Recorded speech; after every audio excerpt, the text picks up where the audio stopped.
Last week at Production Crate, we were saddened to learn of the passing of cultural icon Adam West. He was the most recognizable version of the most recognizable superhero to appear on film, and seeing as how superhero media is what drew me to pursue visual effects in the first place, it's possible that without his work in bringing comics to film, I wouldn't be doing what I'm doing today. So I would like to pay tribute by doing the only thing that I really know how to do.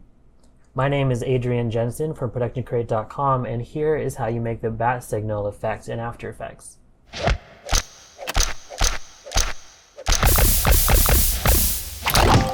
So I have pre-prepared for us a piece of footage of just a city skyline at night. This is Gotham City. It's not perfect, and as a matter of fact, there is some interlacing issues which become most apparent when this lightning starts to strike. And I can fix that by just typing the word interlace up here and bringing on this reduce interlace flicker and turning that up to 1.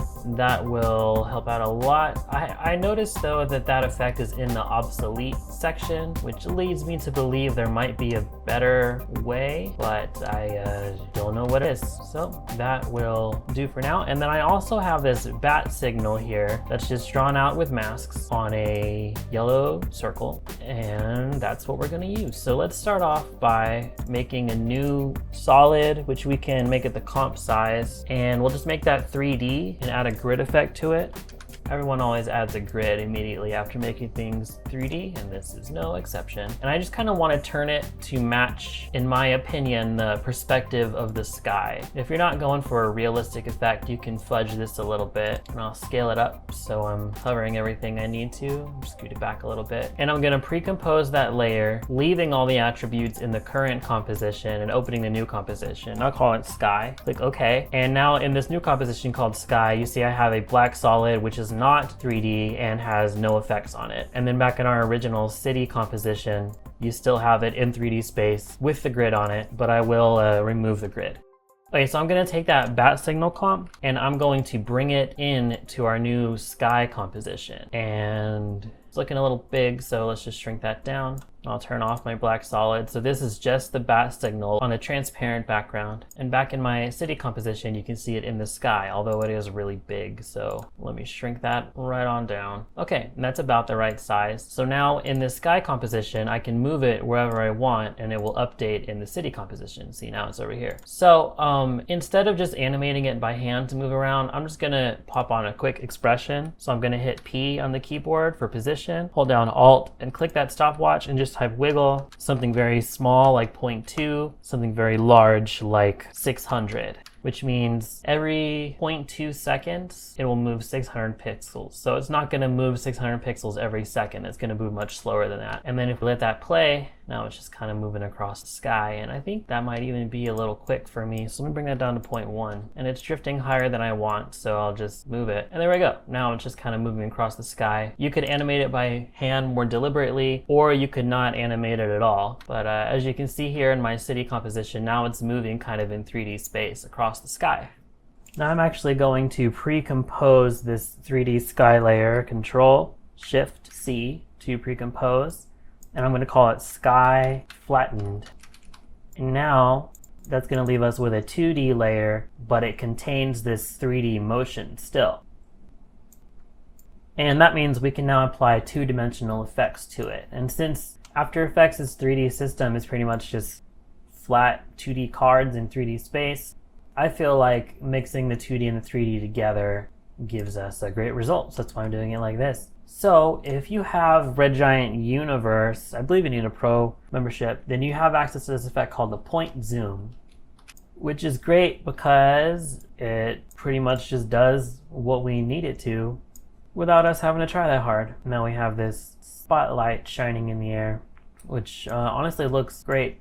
Maybe you don't have that though, and if you don't, I'll just go ahead and show you another way to do it. So I'm going to duplicate that sky flattened layer, and we'll call this beam. And I'll take the sky flattened layer and I'll change it to a screen transfer mode and bring down the opacity of it. And I'll take the beam, I'll change that to an add transfer mode, and I will add a CC radial blur to it. And now I'm going to bring my center to where I want the beam to be coming from, and I want it to come from this foreground building here. And I'm going to switch this to a faded zoom type of blur, and I'm going to bring it down into the negative. And that gives us something very similar to what that point zoom was doing. It's not exactly the same, but pretty close. I'll bring down the opacity of that. As you can see, the lowest I can go with this is -250, and that's not quite enough. So I'm going to go ahead and duplicate this layer. And on our duplicate, I'm going to duplicate the blur. And I can actually do that a couple of times until it gets to where it's not quite touching this point, but almost. And I'm going to actually lower the opacity of that even lower. And that gives me my desired look, but I'm just going to turn those off for now. And I'm just going to go with the point zoom method, because I don't think I need the render hit of the multiple layers. But I'm going to turn down the length a little bit so it doesn't come to such a sharp point. Bring the intensity down as well. Keep it kind of subtle. And there we go. That's looking pretty good to me. Now there's a number of things that we can do to make this look better and / or more realistic. And I'm just gonna go through a bunch of them right now, and you take your pick which ones you like, which ones you want to use, which ones you want to omit. First of all, I'm going to go back into the bat signal comp itself. Now this is the comp that we have as a 3D layer moving around the sky, just the bat signal comp, and I'm going to put a gradient on our yellow circle. So I'm going to add a gradient ramp effect, and I'm going to make it a radial ramp, and I'm going to set the start of the ramp to be kind of off center, more towards this side where it would actually be being projected from, and the end of the ramp, make sure that it's not touching the edge of my circle and it's kind of off. That way I want this to kind of fade out towards the edge, but not fade all the way out. I still want this edge to be preserved. And I need to swap those colors. And then I'm going to just add a tritone on top of that. And I'm going to disable both of these effects just so I can steal this yellow from my original yellow circle. And there we go. So now I have my yellow gradient, which I believe is a little more realistic, and the focus of it is more around here, which is closer to the side where it's being projected from. Also go ahead and add a new solid with a fractal noise on it. And I'll bring up the scale of that. And I'll just set it to a multiply transfer mode and bring down the opacity / opacity. You know, Chris always makes fun of me because apparently I say this word wrong, opacity, and it's gotten to the point where I can't even remember which one is correct. So you want to turn down the see-throughness of this layer to where it's just kind of subtle, and then we'll add a new black solid in the background just so that we don't have all that junk around the edges. And now this is a little bit more, you know, organic and realistic looking, I guess. I can also add a new adjustment layer with a radial blur on it, just the standard radial blur this time, and I'll put the center to around where my white point was in that gradient, and I'll turn down the amount. I don't want it that extreme. And so that's kind of blurring in a spinny direction, but I also need it to blur the other way too, so I'll just duplicate it and change it to zoom. So now this part is more in focus and the rest of it is kind of blurred out a little bit. See? And that's already looking a little more realistic. We can also head into the sky flattened composition, and I'll add a new adjustment layer to it. And I'll do the exact same thing that I just did, add my radial blur. And I want to copy my center from the point that we decided this is being projected from, which I have recorded here in the point zoom effect. So I'm just going to copy that and paste it into the center of my blur. Okay, and it's way extreme. I want this one really subtle. And I'll duplicate that, set the next one to zoom. And the idea behind this is the further away my bat signal get from the point that it's being projected, the less in focus it's going to be, because the radial blurs are less blurred in the middle. Okay, if there was some clouds in the sky, then this might not look like it's perfectly flat. It might look like it was kind of conforming to the shape of the clouds a little bit. Thing is, I don't have any clouds in the sky that are visible really, so I'll just drop some in. I have this brooding clouds clip, so that looks pretty good. I'll just drop that into the composition position behind my beam and everything. And I'm gonna kind of squish it in this direction a little bit because it looks like it was taken with our camera pointing straight up, but our scene is not pointed straight up. Our scene is horizontal to the horizon or whatever. So I'm just gonna stretch that a little bit, and I'm gonna put a mask over it to chop off the bottom and feather that out. And my colors aren't really matching, so you can easily fix that with a levels effect. I'm just gonna show you a levels hack real quick. So drop the levels on there and then click this button here under your viewport that's called Show Channel and Color Management Settings. I didn't know that until I just read it to you, but we'll click it and we can view the individual channels this way. So the one I'm gonna pick is the red channel, and then on the levels you can actually affect the individual channels too. So we'll set it to red and then just move this slider until the seam disappears, and then do the same with the green. So we'll switch to the green channel in the viewport and in the levels effect and just make that seam go away. Do the same with the blue. The blue always needs the most correction, I've noticed. And then if we switch back to our RGB, our colors match a little bit better now. So I'm gonna copy those clouds and I'll turn these layers back on and go back into my sky flatten, paste in those clouds, but I'm gonna delete that levels effect that we worked so hard on just now and replace it with a standard tint. And I'm gonna blur this out a little bit. And actually I don't need the mask, so I'll just delete the mask from that and I'll pre-compose it, call that our displacement map comp. Okay, and turn it off. And I already have an adjustment layer, so on top of these blurs I'll just drop in a displacement map effect, and I'll set my displacement map layer to our displacement map comp and just kind of turn it up a little bit. I don't want to go too crazy with it. Okay, and as these clouds start to go by, it will affect the spotlight. I can also add a new adjustment layer to this just to add a glow to this light here. So I'll zoom right in on it and I'll add a glow effect to my adjustment layer. And I'm going to change my glow operation to screen so that my colors don't get too hot. And I'll bring my threshold until I'm satisfied with the amount of that that's glowing. Bring that radius up a little bit. Maybe also I'll duplicate it, bring the threshold up on that second one and bring my radius up too.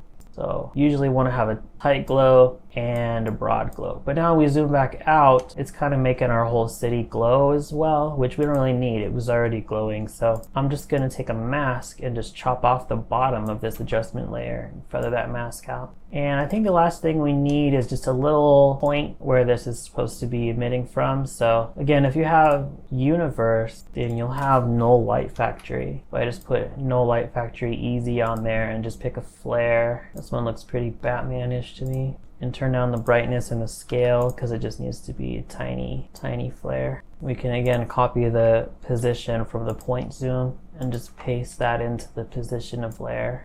If you don't have null light factory, then obviously there's optical flares, but maybe we want to go without third-party plugins at all. So there's your standard lens flare. It just comes built in with After Effects. You don't want to use that preset though, because it's really lame and recognizable. We can just turn that way down, really low brightness on that. And we can color correct it with a curves to give us more of a hot spot, but not have it blow out the rest of our image too much. And we can also just go into this bat signal, find that tritone effect where we stole the yellow from the bat signal, just copy that and bring that onto the flare. We can blend it with the original a little bit to add some of that yellow color that we're supposed to have.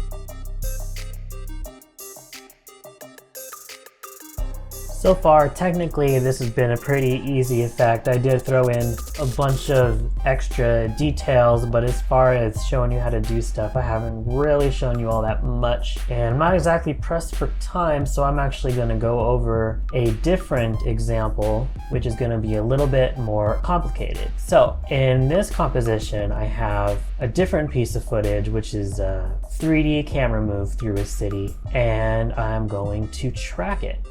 Sometimes these 3D city clips will give you a little bit of trouble because of the distorted reflections that you'll see on the windows. So that's just something to watch out for, but it's for Adam West, I'm doing it anyway.